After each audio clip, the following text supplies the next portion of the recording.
Are you ready to tier the Big East, Coach Jordan? Yeah, I'll go.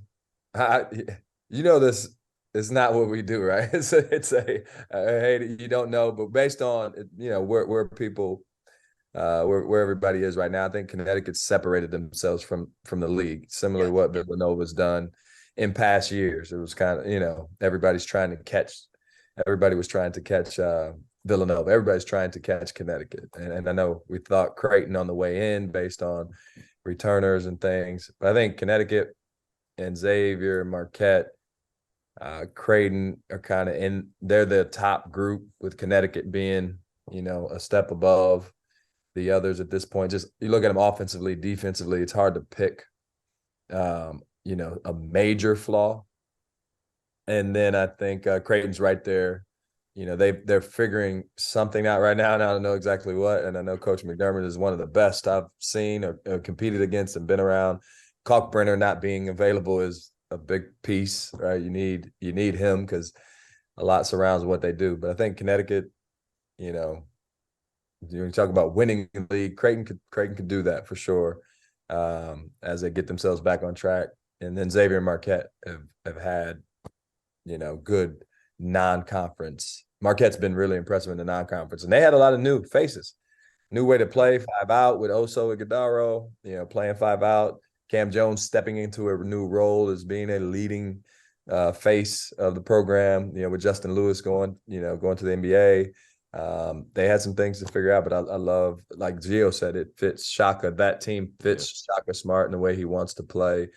They can jump on you in a hurry and make you look really bad if you're, and Xavier can really score the basketball when you talk about them. I mean, their offense, I've had them on a few game calls. Man, their offensively, Sule Boom he's a game changer for them. They had Najee and Fremantle and Kobe Jones, but Sule Boom is a game changer for them. Just down the stretch, he has, Gio, this, he does not change expression. Like everything he does, he expects to do when you watch. Yes. So he's never. Trey Burke was like this when at Michigan, or Kamar Baldwin when I was at Butler. Like those guys, they do some amazing things. And as a coach, you're even sometimes like, oh my. And they just run down the court like it was Barry Sanders. Like Barry Sanders used to give the ref the football when he went in the end zone. He just did one of the most amazing things you've ever seen in your life. It's regular. But they just move on. I mean, he's one of those type of guys. Yeah. LaVall, why is Creighton struggling so much without Ryan Kalkbrenner? Well, the way they play pick and roll and 4-out 1-in is a big part of the way they play. So you need a productive post player, especially to play. Their pick and roll is effective with Kalkbrenner, but the 4-out 1 is more effective. And so now if you don't have someone that demands that much attention, right?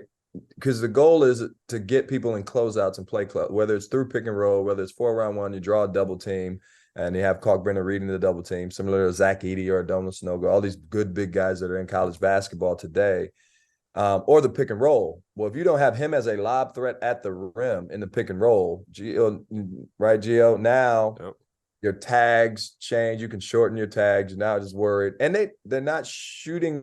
And now you got guys trying to make plays, and they've run into a turnover issue, which they had last season. Last season, the thing that it was they had a turnover issue, and they didn't shoot it great. They had two really good shooters, Ryan Hawkins and Alex O'Connell, but they didn't shoot it great. Now they've got one elite shooter with Baylor Shireman, and then they can shoot it great. Like they got a couple guys that can get going, but they're not like elite as a team shooting the basketball. So the way they get great looks is Kalkbrenner in the pick and roll, or Kalkbrenner off the post-ups. And that makes their shooting percentages go up quite a bit. Stunning to see Creighton lose 6 straight games. Stunning to see them even with their bad teams. And bad is, that's not even a proper way to ever describe a Greg McDermott team. The other part of it, John, is defensively. So they're a transition team. So defensively, he protects the rim. Right. So you miss shots because he alters shots, or you don't take shots, right? And now it ignites your fast break. So when he's not there, the paint is a little more available to the opponent. This is a get right week for the Blue Jays, at least at surface level. It's a get right week. They host Butler on Thursday night. They host DePaul on Christmas. Then they host Seton Hall. They're home for basically the next 2 weeks. If they're going to get this ship righted, it's got to start here this week. They've got that opportunity. I'll briefly give you my Big East tiers because I want to get your guys' thoughts here with 1 minute to go. UConn would be a clear one. Marquette, Xavier are in tier 2. And I'm going to put in this one. I know where you're going. Wednesday night is a play-in game in the Big East to get into tier 2. Wednesday night is a play-in game. St. John's at Villanova. The winner gets into tier 2. I am not going to be late to the bus. Gio, I was late to the bus a hell of a lot growing up for a lot of reasons, one of which was lack of speed. I'm not going to be late to the bus with Villanova. They might not have known who they were earlier in the year. They're starting to figure it out if they haven't figured it out already. They've got St. John's. St. John's is 11-1. They got to be the least talked about power conference 11-1 team in the country. You know why?